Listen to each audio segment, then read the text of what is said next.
안녕하세요. 알리온교회 성도님들, 묻고 답하는 Q&A 10번째 시간 맡게 된 김진수 전도사입니다. 오늘은 여러분들과 함께 찬양 꼭 해야 하나요? 이 질문에 대한 답을 찾아가도록 하겠습니다. 찬양을 왜 해야 하는지에 대한 물음에 답하기 위해서는 먼저 찬양이 무엇인지 살펴봐야 합니다.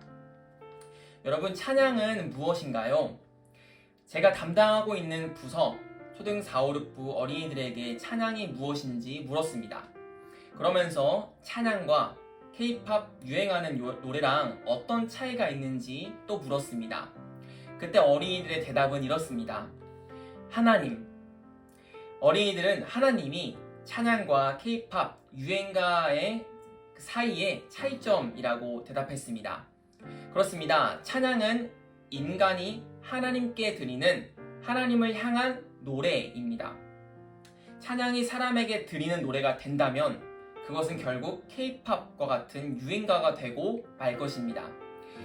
찬양이 되기 위해서는 반드시 찬양을 받을 대상이 하나님 한 분이셔야 합니다. 찬양의 의미를 조금 더 쉽게 표현하고 싶은데요. 저희 부서 어린이들과 지난 여름에 함께 읽었던 어린이들을 위한 신앙 낱말 사전에는 찬양을 이렇게 말하고 있습니다.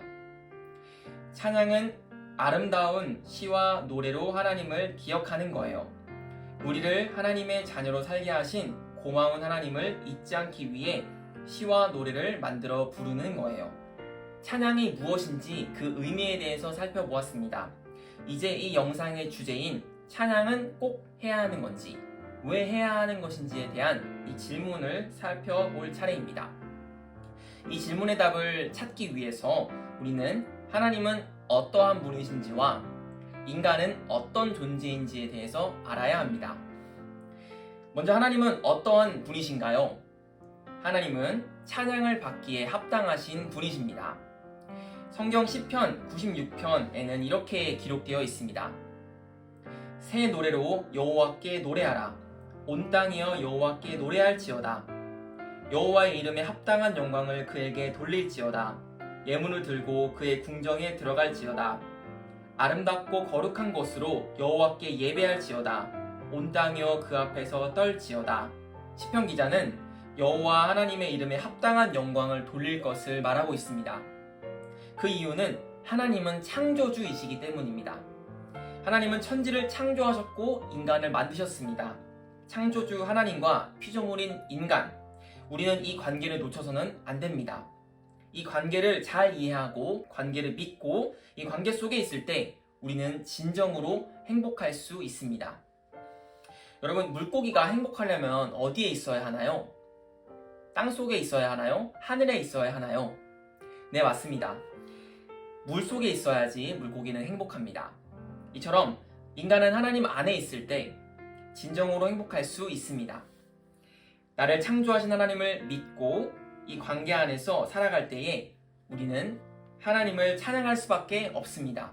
우리에게 생명을 주시고 오늘 하루를 살아갈 수 있는 힘을 주시는 하나님을 믿는다면 우리는 마땅히 하나님을 찬양할 수밖에 없습니다. 그렇다면 우리 인간은 어떠한 존재인가요? 이사야 43장 21절에는 이렇게 기록되어 있습니다. 이 백성은 내가 나를 위하여 지었나니 나를 찬송하게 하려 함이라. 하나님은 인간을 찬양하는 존재로 지으셨습니다. 우상이 아닌 오직 하나님 한 분만을 찬양하는 존재로 창조하셨습니다. 그러므로 인간은 하나님을 찬양하는 존재, 예배자입니다. 성경 안에서 찬양하면 떠오르는 인물은 바로 다윗입니다. 그는 다양한 시편을 지으면서 하나님을 찬양했습니다. 다윗은 시편 33편에서 이렇게 고백합니다. 너희 의인들아 여호와를 즐거워하라. 찬송은 정직한 자들이 마땅히 할 바로다. 그렇습니다. 다윗의 이 고백처럼 인간은 하나님을 찬양하는 예배자입니다. 찬양은 예수 그리스도를 구원자라고 믿고 있는 우리가 그의 은혜를 감사하면서 날마다 숨쉬는 순간마다 해야 하는 행위입니다. 결론적으로 찬양 꼭 해야 하나요? 라는 질문은 네, 꼭 해야 합니다. 반드시 하나님을 찬양해야 합니다. 로 답할 수 있겠습니다. 마지막으로 찬양은 어떻게 해야 하는지에 대해서 간략하게 나누겠습니다. 어린이 신앙 낱마사전에는 이렇게 말하고 있습니다. 찬양은 정말 그렇다고 인정하는 거예요. 마음이 기쁠 때만 아니라 슬프고 우울할 때도 찬양할 수 있어요. 나를 제일 잘 아시는 하나님이 내게 해주신 일에 고개를 끄덕이고 인정하며 박자를 맞추는 거니까요. 우리가 진정으로 찬양하기 위해서는 우리의 시선을 하나님께 온전히 드려야 합니다. 하나님을 향한 찬양의 가사를 생각하고 묵상하면서 감사하고 모든 영광을 주님께 올려드려야 합니다. 예를 들어서 변찮는 주님의 사랑과 이 보혈에 대한 찬송가를 부른다면 십자가에서 나를 위해 흘리신 예수님의 피를 기억해야 합니다. 그래서 주님의 사랑과 은혜를 감사하면서 기쁘게 찬양해야 합니다. 또 오 신실하신 주와 같은 찬양을 부른다면 지금까지 나를 선하게 인도해 주신 하나님, 나를 향한 은혜를 기억하면서 앞으로도 함께 해주실 임마누엘의 주님, 그 주님을 찬양해야 합니다. 하나님을 찬양하는 시편의 마지막 150편 말씀을 읽고 영상을 마무리하도록 하겠습니다.